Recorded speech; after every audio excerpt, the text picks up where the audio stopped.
ஆண்டவராகிய இயேசு கிறிஸ்துவின் ஈடு இணையற்ற நாமத்தில் இந்த மாலை வேளையில் இந்த வீடியோ கால் மூலமாக உங்களை சந்திப்பதில் நான் மிகுந்த மகிழ்ச்சி அடைகிறேன்.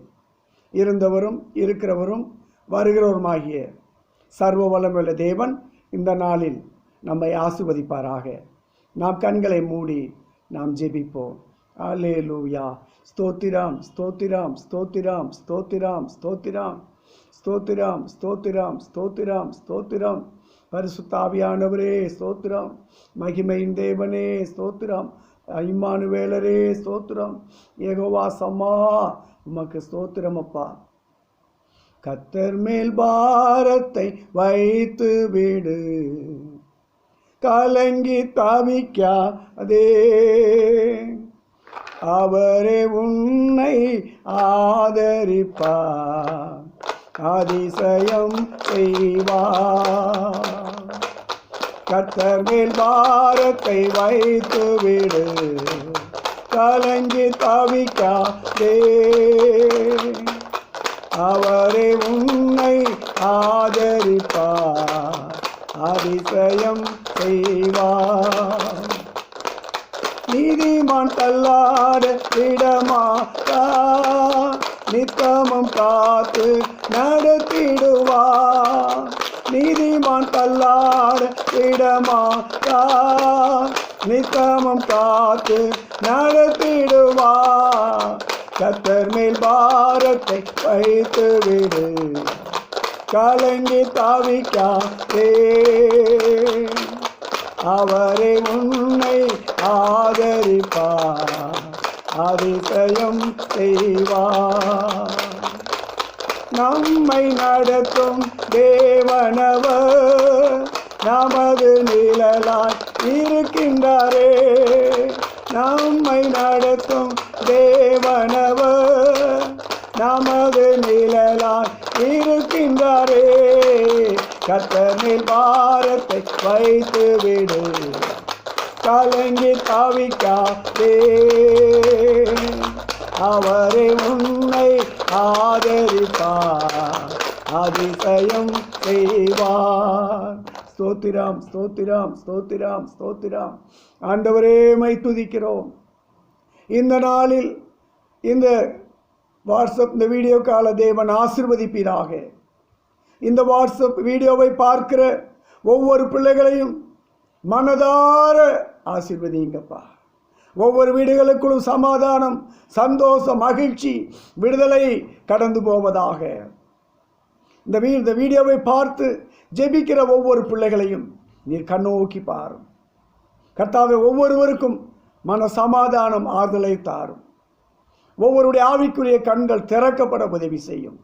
எந்தெந்த வீடுகளில் காணப்படுகிற ஜெபக்குறைவுகளை தடை செய்கிற, ஜெபிக்கக்கூடாதபடி தடை செய்கிற, ஜெபக்குறைவை கொண்டு வருகிற எல்லா சபிக்கப்பட்ட ஆவிகளையும், வேதத்தை தியானிக்கக்கூடாதபடி, வேதத்தை கையில் எடுக்கக்கூடாதபடி கட்டப்பட்டிருக்கிற எல்லா கட்டுகளையும் இயேசுவின் நாமத்தில் கட்டவிழ்க்கிறோம் அப்பா. இந்த வேளையில் அடிமை மறைத்து நீர் பேசும், நாங்கள் கேட்கிறோம். எல்லா துதி, கன, மகிமை எல்லாம் நீர் ஒருவரே எடுத்துக்கொள்ளும்.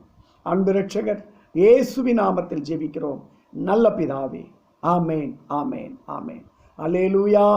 இந்த நாள் நம்முடைய வேதத்தின் தியானத்திற்காக சங்கீதங்களின் புஸ்தகம் 119 சங்கீதம் 163 வசனத்தை வாசிக்கும் பொழுது இந்த இடத்துல சங்கீதக்காரன் தாவீது எழுதுகிறான். பொய்யை பகைத்து அருவருக்கிறேன், உம்முடைய வேதத்தையோ நேசிக்கிறேன். பொய்யை பகைத்து அருவருக்கிறேன், உம்முடைய வேதத்தையோ நேசிக்கிறேன் என்று இந்த இடத்துல சங்கீதக்காரன் தாவீது எழுதுவதை பார்க்கிறோம். முழு இஸ்ரவேல் தேசத்துடைய ராஜா, 12 கோத்திர பிதா, 24 ஹவர்ஸும் பிஸியாக இருக்கிற ஒரு மனுஷன். ஆனால் அவர் சொல்லுகிற வார்த்தை என்ன? உம்முடைய வேதத்தையோ நான் நேசிக்கிறேன். அன்புக்குரியவர்களே, இன்றைக்கு வேதத்தை வாசிக்கும் அனுபவம் இன்னைக்கு நமக்கு உண்டா? இன்னைக்கு அநேகருக்கு உண்டு. ஆனால் வேதத்தை நேசிக்கிறவர்களா? சில வாசிப்பாங்க, நான் கிறிஸ்தவனாக பிறந்துட்டேன், அதனால நான் வேதம் வாசிக்கணும். அல்லது கிறிஸ்துவின் மீது வைத்திருக்கும் நேசத்து நிமித்தம் இன்னைக்கு வேதம் வாசிக்கிறீர்களா? நம்முடைய ஆத்தும நேசரின் அன்பின் கடிதம் தான் இந்த வேத புஸ்தகம். நம்முடைய ஆத்தும நேசர், நம்முடைய மனவாளனாக இயேசு நமக்கு எழுதி கொடுத்த வாக்கு தத்தங்களோடு கூட எழுதி கொடுக்கப்பட்ட இந்த கடிதம் தான், இந்த வேதம் தான். இது பாசம் நிறைந்த கடிதம்.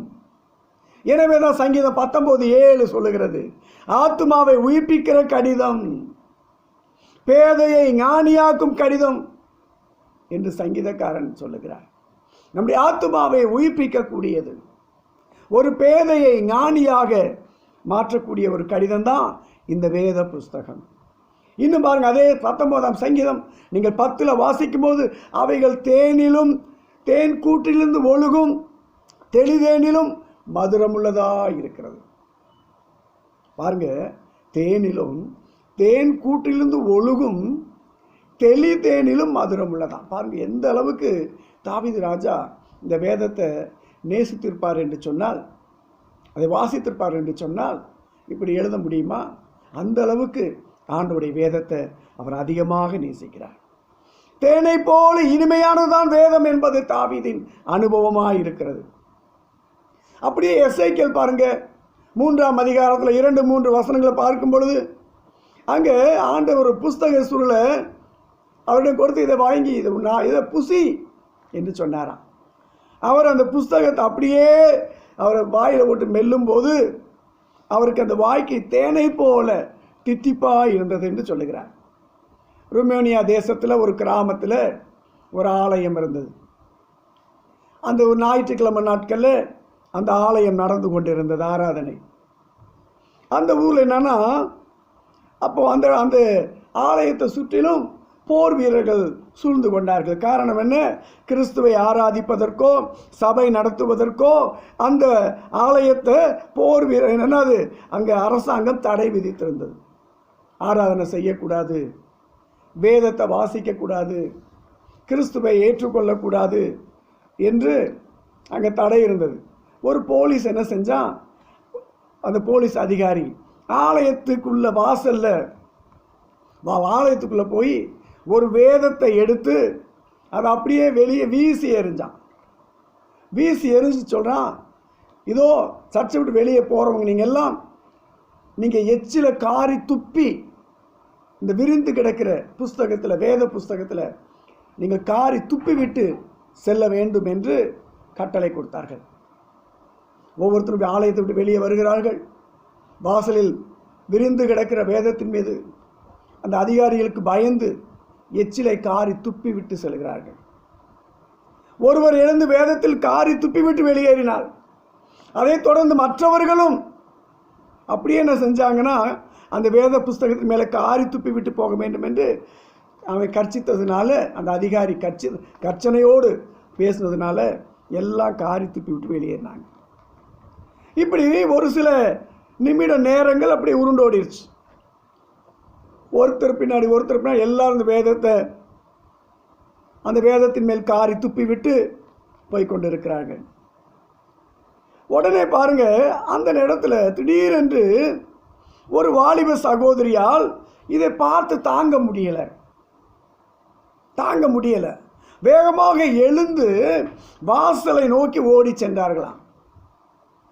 வேதத்தை எடுத்து கைகளினால் அணைத்து அதன் மேல் படிந்திருந்த அந்த எச்சிலை எல்லாம் என்ன செஞ்சாங்க, துடைத்து, என் ஆத்தும நேசர் எனக்கு எழுதி கொடுத்த விலை மதிப்புள்ளா பொக்கிஷம் அல்லவா, எனக்காக ஜீவனை கொடுத்தவரின் அன்பு கடிதம் அல்லவா என்று சொல்லி அந்த வேதத்தில் எச்சிலெல்லாம் துடைத்து விட்டு அந்த வேதத்தை கட்டி அணைத்து முத்தமிட்டாளாம். அவள் முழங்காலில் நின்று வேதத்தை நெஞ்சோடு அணைத்து கொண்டிருக்கிற வேளையில் அருகில் இருந்த போர் வீரன் அவளை தன் கையில் இருந்த துப்பாக்கி முனையில் உள்ள கூரிய கத்தினால குத்தி வீழ்த்தினான். வேதத்தை அணைத்தபடியே அவள் துடிதுடித்து கொண்டு ஜீவனை விட்டாள். நம்முடைய வேதத்தின் மேலே பிரிய இருக்கணும். நான் இன்னும் பாருங்க, நான் என்னைக்கு ரட்சிக்கப்பட்டேனோ, என்னைக்கு நான் வேதத்தை வாசிக்க ஆரம்பித்தேனோ, இந்த நாள் வரை நான் வேதத்தை படித்து முடித்ததுமே எனக்கு அந்த வேதத்தின் மேல் என்ன செய்வேன் என்று சொன்னால், எனக்கு அலாதி ஒரு நேசம் வந்துவிடும். உடனே என்ன செய்வேன், படித்து முடித்ததுமே அந்த வேதத்தை நான் முத்தமிடுவேன். என் தகப்பனுக்கு முத்தம் குழந்தைகள் எப்படி ஒரு குழந்தை ஒரு தாத்தாவுக்கு ஒரு பெற்றோருக்கு முத்தம் கொடுக்கும், அதுபோல் ஆண்டவருக்கு இந்த வேதத்தை எழுதி கொடுத்த பரிசுத்த ஆவியானவருக்கு நன்றி சொல்லி அந்த வேதத்தை நான் முத்தமிடுவேன். அதனால தான் ஆண்டவர் இன்னை வர என் வாழ்க்கையில் எனக்கு இன்றும் அவர் என்றும் மாறாதவராயிருந்து என் வாழ்க்கையில் அவர் அற்புதங்களை செய்து வருகிறார். எத்தனை நேசம் பாருங்கள். நேசங்க, அதாவது நேரம் கிடைக்கும் போது அது சமயம் கிடைக்கும் போது மட்டும் வேதத்தை வாசிப்பது வெளிப்படுத்துவது அல்ல. எடுத்து முத்தம் கொடுத்து விட்டு தலையணிக்கடையில் வைத்து தூங்குவது அல்ல. வேதத்தை வாசிக்கும் போது ஆண்டவருடைய அன்பை உணர்ந்து நம்ம வாசிக்கணும், அதை நேசித்து வாசிக்கணும். ஒவ்வொரு முறை வேதத்தை திறக்கும் போதும் அது எழுதப்பட்டுள்ள பல பக்தர்களின் அனுபவங்கள் அது நம்ம என்ன செய்யும், பரவசம் அடைய செய்யுமா. ஆபிரகாமுடைய விசுவாசம், யாக்கோப்பின் ஜெபம், தாவீதின் துதி, சாலமோனின் ஞானம், யோபுவின் பொறுமை, தீர்க்கதரிசிகளின் தீர்க்க தரிசனங்கள், வாக்கு தத்தங்கள் என சொல்லிக்கொண்டே போகலாம். இந்த வேதத்தில் இவைகள் எல்லாம் நமக்கு திருஷ்டாந்தமாக எழுதப்பட்டவைகள் அல்லவா. எனவேதான் சங்கீதம் 119 வசனம் 92 சொல்லுகிறது, உமது வேதம் என் மனமகிழ்ச்சியாய் இருந்தால், உமது வேதம் என் மனமகிழ்ச்சியாய் இராதிருந்தால் என் துக்கத்தில் அழிந்து போயிருப்பேன். உம்முடைய வேதம் எனக்கு மனமகிழ்ச்சியாய் இராதிருந்தால் என் துக்கத்தில் அழிந்து போயிருப்பேன் என்று சொல்லி சங்கீதக்காரன் தாவீது சங்கீதம் 119 92 எழுதியிருப்பதை வாசிக்கிறோம். பிரியமானவர்களே, இதுவரை கடமைக்காக வாசிக்கும் அனுபவத்தில் இருப்பீர்கள் என்றால் இனி அதை மாற்றிக்கொள்ள வேண்டும். வேதத்தை நேசித்து வாசிக்கணும். எனவே தான் சங்கீதம் 119 165 சொல்லுகிறது, உம்முடைய வேதத்தை நேசிக்கிறவர்களுக்கு மிகுந்த சமாதானம் உண்டு. உம்முடைய வேதத்தை நேசிக்கிறவர்களுக்கு மிகுந்த சமாதானம் உண்டு, அவர்களுக்கு இடரல் இல்லை. வேதத்தை நேசிக்கிறவர்களுக்கு தான் சமாதானம். வேதத்தை நேசிக்காதவர்களுக்கு இந்த சமாதானம் கிடைக்காது. உலக பிரகாரமாக ஆசீர்வாதங்கள் இருக்கலாம், ஆனால் வேதத்தை நேசிக்காவிட்டால், வேதத்தை வாசிக்காவிட்டால் நான் பரலோக ராஜ்யத்தின் காரியங்களை சுதந்திரிக்க முடியாது. ஆண்டவர் நம்ம மேலே பிரியமாக இருக்க முடியாது. வேதத்தை நேசித்து தியானித்து அந்த வேதத்தை முத்தமிடும் பொழுது பரிசுத்த ஆவியானவர், வேதத்தை எழுதி கொடுத்த பரிசுத்த ஆவியானவர் அவர் பரவசம் அடைகிறார். பிரியமானவர்களே, அப்படியானால் சமாதானத்தை தேடி அலையும் நபர்கள் இன்னைக்கு வேதத்தை நேசிக்காதவர்கள் என்றால் அது மிகையாகவே முடியாது. ஏன் இன்னைக்கு சமாதானம் இல்லை? ஏன் கிறிஸ்தவ குடும்பங்களில் சமாதானம் இல்லை? ஏன் சஞ்சலம்? ஏன் வேதனை? ஏன்னா அந்த வீட்டில் வேதத்தை வாசிக்க நேரம் இல்லை.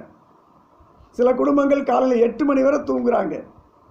கிறிஸ்தவங்க 5 மணிக்கெல்லாம் எழும்பிடணும், 4 மணிக்கெல்லாம் எழும்பணும். எழும்பி 1 மணி நேரம் ஜெபித்து விட்டு அதுக்கப்புறம் 1 மணி நேரம் வேதத்தை தியானித்து பழகணும். அப்படி 1 மணி நேரம் ஜெபிச்சு 1 மணி நேரம் வேதத்தை தியானிக்கிற குடும்பத்தில் சமாதானம் ஒரு நாளும் குறையாது.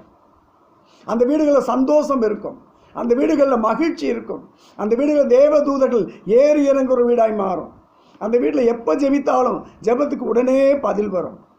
நாம் நேரப்பட எழுந்து வேதத்தை வாசிக்காதபடியினால், நாம் ஜெபிக்காதபடியினால், சூரியன் உதயமாகி 8 மணி ஆனாலும் நாம் எழுந்திருக்காத பட்சத்தில் நம்முடைய குடும்பங்களில் சமாதானம் இல்லை, நமக்கு ஒரு வெளிப்பாடுகள் இல்லை, நமக்கு ஒரு சரியான ஒரு தெளிவான ஞானம் இல்லை. இதனால் அநேக கிறிஸ்தவர்கள் வேதத்தை வாசிக்காதபடியினால, வேதத்தை நேசிக்காதபடியினால அஞ்ஞானிகளிடத்தில் குறி சொல்லுவதத்தில் சென்று ஆண்டவர்களுக்கு என்ன சொல்லுகிறார் என்று சொல்லி சவுல் சாமுவேல்கிட்ட குறி கேட்க, அந்த சூனியக்காரிகிட்ட குறி கேட்க சென்றது போல இன்னைக்கு அநேகர் இன்னைக்கு ஜோசியர்களிடம் சென்று எனக்கு இது நடக்குமா நடக்காதா என்று சொல்லி தங்கள் படைத்த தேவனை நிந்தித்து ஒரு விக்கிரகத்து முன்னாடி நின்று அதை மகிமைப்படுத்துகிறார்கள். இதனால தான் அவருடைய வாழ்க்கையில் வேதத்தை நேசிக்காததுனால, வேதத்தை தொடாததுனால, அதை முத்தம் கொடுக்காததுனால தான் இன்றைக்கி அநேகருடைய வாழ்க்கையில் இடரல்கள். வழி தெரியாமல் என்ன செய்யறாங்க, தொழிலில் பண நஷ்டம், ஆண்டோடைய ஆலோசனை எல்லாம் போய் விக்கிரகக்காரங்கிட்ட போய் சோசியக்காரங்கிட்ட போய் ஜோசியம் கேட்டு அதன்படி செய்ததுனால பண நஷ்டம், மன உளைச்சல். நீ வேதத்தை ஒழுங்காக நேசித்து ஒழுங்காக வேதத்தை படித்து கர்த்தரை நீ கனப்படுத்தி இருந்தால் கர்த்தருடைய வேதம் அந்த தேனிலும் தெளிதேனிலும் மதுரமாக இருக்கக்கூடிய அந்த வேதத்தை நீ நேசிக்கும் போது, சங்கீதம் 119 105 சொல்லுகிறது, உம்முடைய வசனம் என் காலுக்கு தீபமும் என் பாதைக்கு வெளிச்சமாய் இருக்கிறது. உம்முடைய வசனம் என் காலுக்கு தீபமும் என் பாதைக்கு வெளிச்சமாய் இருக்குது என்று சொல்லி சங்கீதக்காரன் தாவீது சொல்லுகிறான். எனக்கு அருமையானவர்களே, பொய்யை பகைத்து அருவருக்கிறேன், உம்முடைய வேதத்தையோ நான் நேசிக்கிறேன். ரெண்டாவது, வேதத்தை தியானிக்கணும். சங்கீதம் 119 நீங்கள் 97 வாசிக்கும் பொழுது, உமது வேதத்தில் நான் எவ்வளவு பிரியமாக இருக்கிறேன், நாள் முழுவதும் அது என் தியானம். உமது வேதத்தில் நான் எவ்வளவு பிரியமாக இருக்கிறேன், நாள் முழுதும் அது என் தியானம். அன்புக்குரியவர்களே, வேதத்தை நேசிக்கும் நீங்கள் அதை தியானிக்கிறீர்களா? முழு இஸ்ரவேல் தேசத்தையும் ஆளுகை செய்தவர் தான் தாவீது ராஜா. எத்தனை போர்கள், எத்தனை போராட்டங்கள், எத்தனை அலுவல்கள், எத்தனை பரபரப்பான சூழ்நிலைகள் அவர் ராஜாவாக இருந்து கூடி, ஆனால் அவர் அப்படி அனுபவம் என்ன? நாள் முழுவதும் வேத தியானம், நாள் முழுவதும் வேத தியானம். அதனால் அத்தனை அலுவல் மத்தியிலும் இந்த தாவீது ராஜா சொல்லுகிறார், சங்கீதம் 119 வசனம் 148 என்ன சொல்லுகிறது? உமது வசனத்தை தியானிக்கும்படி குறித்த ஜாமங்களுக்கு முன்னே, உம்முடைய வசனத்தை தியானிக்கும்படி குறித்த ஜாமங்களுக்கு முன்னே என் கண்கள் விழித்து கொள்ளும். 4 மணினா 3:30 நம்ம கண்ணு விழிச்சிரும், 5 மணினா 4 மணிக்கே நம்ம கண்ணு விழிச்சிரும். அது மாதிரி தூக்கம் வராது. வேதத்தை வாசிக்க மட்டுமல்ல, தியானிக்கவும் நேரம் ஒதுக்கினார்கள். வேதத்தை வாசிப்பது மட்டுமல்ல, அவர்கள் அதை தியானிப்பதற்கு நேரத்தை ஒதுக்கினார்கள். இன்றைக்கி வேதம் வாசிக்கவே நேரம் இல்லை, இன்றைக்கி வேலையே சரியாக இருக்கிறது. இன்னைக்கு அழுத்து கொள்பவர்களும் சங்கீதத்தையும் நீதிமொழிகளையுமே மாறி மாறி வாசித்து திருப்திப்படுகிற கூட்டம் இன்றைக்கும் இருக்காங்க.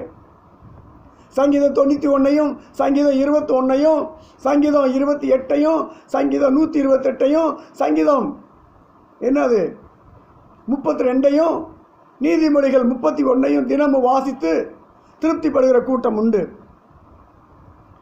அவர்கள் சோம்பேறி கூட்டம், அல்லது ஆசீர்வாதத்தை அனுபவிக்க தெரியாத பரிதாபமான கூட்டம். என வேதத்தை தியானிப்போர் பாக்கியசாலிகள் என்று வேதம் சொல்லுகிறது. நீர்க்கால்களின் ஓரமாய் நடப்பட்டவர்களாம்.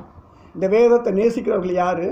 நீர்க்கால்களின் ஓரத்தில். சங்கீதங்களின் புஸ்தகம் 1 சங்கீதம் நீங்கள் 2:3 பாருங்கள், பருவம் தவறாமல் கனி தருபவர்கள் இலையுதிராதிருக்கிற மரத்தை போல் இருப்பார்களாம். இலையுதிராதிருக்கிற மரத்தை போல் இருப்பார்களாம். அவங்க செய்வதெல்லாம் வாய்க்குமாம். அப்பப்பா, எத்தனை ஆசீர்வாதம் பாருங்க. இன்னைக்கு ஏன் கிறிஸ்தவர்களுக்கு எதுவும் வாய்க்கலை? இன்னைக்கு ஏன் தொழில் வாய்க்கலை? ஏன் பண நஷ்டம்? ஏன் மன உளைச்சல்? ஏன் பண விரயம்? ஏன் பலவீனம்? ஏன் போராட்டம்? நீ வேதத்தை நேசிக்காததுனால, வேதத்தை தியானிக்காததுனால நீ கட்டாந்தரையில் நடப்பட்ட, தண்ணி இல்லாத இடத்தில் நடப்பட்ட மரம் போல் காணப்படுகிறாய். ஆனால் நீ வேதத்தை நேசிக்கும் பொழுது, வேதத்தை தியானிக்கும் போது நாம் எப்படி இருப்போமா? கனி தருகிறவர்கள், நீர்க்கால்களின் ஓரமாய் நடப்பட்டவர்கள், பருவம் தவறாமல் கனி தருபவர்கள், இலையுதிராதிருக்கிற மரத்தை போல் இருப்பவர்கள். அவர்கள் செய்வதெல்லாம் வாய்க்குமாம். அல்லேலூயா. வேதத்தை நேசிக்கணும், குழந்தைகளுக்கு கற்றுக் கொடுக்கணும். குழந்தை இருக்கும்போதே அவங்க எழுத படிக்க தெரிந்த உடனே வேதத்தை வாசிக்க கற்றுக் கொடுக்கணும். பேச ஆரம்பிக்கும் போது வசனங்களை, மனப்பாட வசனங்களை சொல்லி கற்றுக் கொடுக்கணும். அந்த குழந்தைக்கு சின்ன வயசில் நான் எதை அவங்க கேட்கிறார்களோ அது முதிர் வயது வரையிலும் அதை விடாது இருப்பார்கள். எனக்கு அருமையான ஒரு குடும்பம் கோயம்புத்தூரில் உண்டு. அந்த வீட்டுக்கு நான் கிட்டத்தட்ட 15-16 ஆண்டுகளாக அந்த வீட்டுக்கு நான் மாதந்தோறும் போவேன். அந்த வீட்டில் உள்ள தம்பி 3 வயதாக இருக்கும்போது நான் அந்த வீட்டுக்கு நான் சென்றேன். இன்றைக்கி அந்த தம்பி +2 படித்து முடித்து விட்டான். ஆனால் பாருங்கள், அந்த பெற்றோர் கர்த்தருக்கு பயந்து நடக்கிறவர்கள், வேதத்தை அதிகமாய் நேசிப்பவர்கள், வேதத்தை அதிகமாய் தியானிப்பவர்கள், ஊழியக்காரர்களை கனப்படுத்துகிறவர்கள். மாதத்தில் எந்த ஒரு மாதமும் தவறாமல் நான் இந்த 16 ஆண்டுகளும் நான் எங்கெங்கே எவ்வளோ ப்ரோக்ராம் பிஸியாக இருந்தாலும் அந்த வீட்டுக்கு சென்று அந்த பிள்ளைகளுக்கு ஜெபித்து வருவேன். ஊழியக்காருடைய கஷ்ட நஷ்டங்கள் நேரங்களில் அதாவது மனம் உவந்து உதவி செய்கிறவங்க. ஆனால் அந்த தம்பி பார்த்தீங்கன்னா வேதத்தை காலை எழுந்ததுமே வேளை வேதத்தை படிப்பார். வேதத்தை படித்து விட்டு அதுக்கப்புறம் ஜெபிப்பான், வேதத்தை தியானம் பண்ணுவான். இந்த கொரோனா ஊரடங்கு நாட்களில் வாலிப பிள்ளைகள் தான் ஸ்கூலில் படிக்கிற அநேக டீனேஜ் பிள்ளைகளை கான்ஃபரன்ஸ் காலில் இணைத்து கொண்டு அவன் ஜெபிப்பான். அதனால் பாருங்கள், அந்த வீடு, எந்த வீடு வேதத்தை நேசிக்கிறார்களோ, வேதத்தை தியானம் பண்ணுகிறார்களோ, வேதத்தை கை கொள்கிறார்களோ, இன்றைக்கி அந்த வீடில், இன்றைக்கி அந்த ஊருக்கு அவங்க வரும்பொழுது யாக்கோப்பு கோலுங்கையுமாய் பிழைக்க சென்றது போல வந்தார்கள். இன்றைக்கி இதே கோவை பட்டணத்தில் மிகுந்த ஆசீர்வாதத்தோடு சொந்த வீடு வாசலை தந்து மிகுந்த சமாதானத்தோடு மகிழ்ச்சியோடு வைத்திருக்கிறார் ஆண்டவர். அப்போ இந்த நாட்களில் நம்ம வேதத்தை அதிகமாக நேசிக்க வேண்டும். குழந்தைகளுக்கு சின்ன வயதிலேயே கற்றுக் கொடுக்கணும். வாக்குத்தத்த வசனங்களை சொல்லிக் கொடுக்கணும், மனப்பாட வசனங்களை சொல்லிக் கொடுக்கணும். இது சொல்லிக் கொடுக்காதனால தான் பிள்ளைகளை எந்நேரமும் கிறிஸ்தவ பெற்றோர்கள் சீரியலுக்கு முன்னாடி அமர்ந்து சீரியல் பார்ப்பதும் சினிமா பார்ப்பதும் இன்னும் உலக பிரகாரமான காரியங்களை பேசுகிறபடினால்தான் குழந்தைகள் அதை கற்றுக்கொண்டு அதன்படி செய்கிறார்கள். வேதம் வாசிக்க நேரமே இல்லைன்றாங்க. பாருங்கள், ஒரு முறை ஒரு கிராமத்திலேருந்து வந்த ஒருவர் விலை மதிப்புள்ள அழகிய ஒரு குடை ஒன்றை வாங்கினாராம். சில அடிகள் கூட அவர் நடந்திருக்க மாட்டார். திடீர்னு மழை வந்துருச்சு. அந்த கொடையை எப்படி ஓப்பன் பண்ணணும்னு சொல்லி அந்த கொடை வாங்கினவருக்கு தெரியலை. ஏன்னா அது பட்டன் கொடை. அவர் இப்படி பார்க்குறாரு, அப்படி பார்க்குற அதை ஆன் ஆக மாட்டேது. மழையில் கொடையை கையில் பிடிச்சி நான் நனைஞ்சிக்கிட்டே போகிறேன். இதை பார்த்து அந்த கொடை விற்ற வியாபாரி வேகமாக வெளியே பின்னாடி ஓடி வந்து, ஐயா ஐயா, மழையில் ஏன் நனைஞ்சிட்டு போகிறீங்க, இந்த கொடையை திறக்க முடியல. உடனே அவர் அந்த திறந்து காண்பித்தாராம். குடையை விட்ட கடைக்காரன் அவருக்கு பின்னால் ஓடி அந்த குடையை விரித்து உபயோகப்படுத்துகிற அந்த வழிமுறையை சொல்லி கொடுத்தாராம். இன்றைக்கி சிரிப்பு தான் வரும். வேதத்தை கைகளில் ஏந்தி கொண்டு இருப்பாங்க, ஒரு பிரயோஜனம் இல்லை. ஆயிரமான வாக்கு தத்தங்கள், அந்த ஆயிரமான வாக்கு தத்தங்களை உங்கள் வாழ்க்கையை சொந்தமாக்க வேண்டும் என்றால், என்னுடைய வாழ்க்கையை சொந்தமாக்க வேண்டும் என்றால் வேதத்தை தியானிக்கிற அனுபவம் வேண்டுமா? பிரியமானவர்களே, தியானிக்க தெரியவில்லை என்றால் குடையில் கையில் வைத்து கொண்டு மலையில் நனைகிற அனுபவம் தான். அல்லேலூயா. தியானம் என்றால் என்ன? இடம் கண்டுபிடித்து தனியே போய் மலையிலே குன்றுகளை உட்காந்து தியானிப்பதல்ல. நீ இருக்கிற இடத்துல உன் வீட்டை ஜெப விடா மாற்றி உன் பெட்ரூமில் உட்காந்து நல்ல ஆண்டவர் சமூகத்தில் காத்திருந்து வேதத்தை தியானிக்கணும். மாடு என்ன செய்யும்? வேகமாக புல்லு மேயும். இரவு நேரத்தில் அந்த கட்டுத்துறையில் அமர்ந்து அது உட்காந்து அசை போட்டு தியானிப்பது போல படித்த அந்த வேத வசனங்களை உட்கார்ந்து நீங்கள் தியானம் பண்ணணும். அப்படி தியானம் பண்ணும்போது தேவ மகத்துவங்கள் நீங்கள் அறிந்து கொள்ளலாம். அந்த தியானம் பண்ணும்போது ஆண்டவர் எல்லா விதமான காரியத்திலும் உங்களுக்கு அவர் ஜெயம் கொடுக்கிறார். பிரியமானவர்களே, தியானிப்பது கடினம் அல்ல. பிரசங்கம் பண்ணுறவர்களுக்கு மட்டும் ஒதுக்கப்பட்ட வேலையும் அல்ல. நான் அவரை தியானிக்கும் தியானம் இனிதாய் இருக்கும் என்று சங்கீதங்களின் புஸ்தகம் 104 சங்கீதம் 34வது வசனத்தில் தாவீது எழுதுகிறார். நான் அவரை தியானிக்கும் தியானம் இனிதாய் இருக்கும். இனிமையான அனுபவம் தான் தியானம். இன்னைக்கு நீங்களும் நானும் அனுபவித்து இந்த உலகத்திற்கு அறிமுகப்படுத்த வேண்டிய இந்த தியானத்தை வேறொரு கூட்டம் நீ செய்து கொண்டு இருக்கிறது. கிறிஸ்துவ இன்னைக்கு அறிஞ்சவங்க பலரும் இன்னைக்கு என்ன செய்கிறாங்க? உலகத்துக்குள்ள ஓடிக்கிட்டு இருக்காங்க. வேதத்தை வாசிக்க தியானிக்க நேரம் இல்லை. இதனால் அவருடைய வாழ்க்கையில் சமாதானம் இல்லை. இதனால் பிள்ளைகளுக்கு ரட்சிப்பு இல்லை. இதனால் அந்த குடும்பத்தில் போராட்டம். பிரியமானவர்களே, அவனை வேதத்தை நேசிக்கிறவர்களுக்கு மிகுந்த சமாதானம் உண்டு. அவர்களுக்கு இடரல் இல்லை. எனவே வேதத்தில் நம்ம எந்த அளவுக்கு பிரியமாக இருக்கிறோமோ அந்த அளவுக்கு நாம் தியானிக்க நாம் நீரோடையில் நடப்பட்ட ஒரு பசுமையான மரத்தை போல, பருவம் தவறாமல் கனி கொடுக்கிற மரத்தை போல நம்ம எப்போவுமே பசுமையாக இருப்போம். இந்த வேதத்தை தியானிக்கிற வீடு, வேதத்தை நேசிக்கிற வீடு, வேதத்தை கருத்தாய் கை கொண்டு அதன் நடக்கிற குடும்பங்களில் கர்த்தர் அனுதினமும் அவர் அற்புதங்கள் செய்கிறார். நாம் கண்களை மூடி நாம் ஜெபிப்போம். நன்றி ஆண்டவரே, பரிசுத்த ஆவியானவரே, உம்மை நன்றியோடு மை ஸ்தோத்தரிக்கிறோம். நல்லவரே, மை நன்றியோடு மை ஸ்தோத்தரிக்கிறோம். அப்பா பிதாவே, மை ஸ்தோத்தரிக்கிறோம். அப்பா ஆண்டவரே, உம்முடைய வேதத்தை குறித்து வேதத்தை நேசிக்கிறவர்களுக்கு மிகுந்த சமாதானம் உண்டு. அவளுக்கு இடரல் இல்லை என்று தாவீது எப்படி வேதத்தை தியானித்தான் என்பதை குறித்து எங்களோடு பேசினீரப்பா. தகப்பனே, இந்த நாட்களில் ஒவ்வொரு குடும்பங்களுக்காக ஜெபிக்கிறேன் ஆண்டவரே. ஒவ்வொரு அந்த வாட்ஸ்அப் இந்த வீடியோவை பார்க்கிறேன், எங்கெங்கெல்லாம் அந்த வீடியோவை நான் அனுப்புகிறேனோ, எந்தெந்த வீடுகளுக்கெல்லாம் இந்த வாட்ஸ்அப் வீடியோ போகிறதோ அந்தந்த வீடுகளுக்குள்ள அற்புதம் நடக்கணும், வியாதிகள் சுகமாகணும், பலவீனங்கள் மாறணும். பலவீனங்கள் மாறும். இடுப்பு வலி, முதுகு வலி, கைவலி, கால்வலி, தலைவலி, தொண்டவலி மறைஞ்சு போவதாக. எல்லா கட்டிகள் மறைவதாக. காயங்கள் ஆறுவதாக. ஆறாத புண்கள் ஆறுவதாக. இயேசுவின் நாமத்தினால சரும வியாதிகள், சருமத்தில் உள்ள நோய்கள் இயேசுவின் நாமத்தில் மறைந்து போவதாக. கர்த்தருடைய தெய்வீக வல்லமை உடைய வசனத்தை அனுப்பி, சங்கீதம் ஆண்டவர் 107 நாங்கள் 19-20 வாசிக்கிறோம். தங்கள் ஆபத்தில் அவர் கர்த்தரை நோக்கி கூப்பிட்டார்கள். கர்த்தர் வசனத்தை அனுப்பி அப்படி நோய்களை குணமாக்கினார். அந்த வார்த்தையின்படி உம்முடைய வசனத்தை அனுப்பி ஒவ்வொருடைய பலவீனங்களையும், வியாதிகளையும், நோய்களையும் சுகமாக்குவீராக. ஊழியக்காரர்களை சுகமாக்குவீராக. ஊழியக்காரிகளை சுகப்படுத்துவீராக. ஊழியக்காரரை சுகத்தை விரும்புகிற கர்த்தர், விசுவாசிகளை பாதுகாக்கிற தேவன். அல்சர் வியாதி இருக்கக்கூடாது. புற்றுநோய் இருக்கக்கூடாது. எல்லா கேன்சர் கட்டிகள் மறையணும். எல்லா கேன்சர் நோய்கள், எலும்புல உள்ள கேன்சர், இரத்தத்தில் உள்ள கேன்சர், வயிற்றுல உள்ள கேன்சர், மார்புல உள்ள கேன்சர், பிரெயின்ல உள்ள கேன்சர் இயேசுவின் நாமத்தில் மறைந்து போவதாக. சிறுநீரக பிரச்சனை மாறுவதாக. லங்ஸ் ப்ராப்ளம் மாறுவதாக. லங்ஸ் பாதிக்கப்பட்டவர்களுக்கு அற்புதம் நடக்கட்டும். ஆஸ்மா வியாதி சுகமாகட்டும். ஆஸ்மா வியாதி சுகமாகட்டும். பயத்தின் ஆவி, தற்கொலை ஆவிகள் விலகி ஓடுவதாக இயேசுவின் நாமத்தில். பிள்ளைகளின் முன்னேற்றத்தை தடுக்கிற, ஆசீர்வாதத்தை தடுக்கிற எல்லா கட்டுகளையும் இயேசுவின் நாமத்தில் அறுத்தெறிகிறோம். எல்லா மந்திரவாத சக்திகள், பில்லி சூனிய சக்திகள், ஏவல் சக்திகள், செய்வன சக்திகள், பிசாசின் வல்லமைகள் இயேசுவின் நாமத்தில் அறுத்தெறிகிறோம் அப்பா. சுட்டரிக்கிறோம் ஆண்டவரே. மலட்டு கற்பங்கள் திறக்கட்டும். திருமண தடைகள் மாறட்டும்.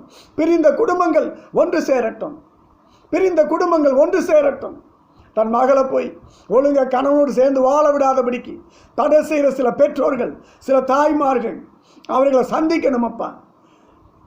திருமணம் செய்யும் போது இன்பத்திலும் துன்பத்திலும் வாழ்விலும் சாவிலும் என்று வாக்கு கொடுத்து விட்டு, அந்த வாக்கு கொடுத்து விட்டு பொய்யராய் மாறி இருக்கிற அந்த சகோதரிகளை கர்த்தர் சந்திக்கணும்.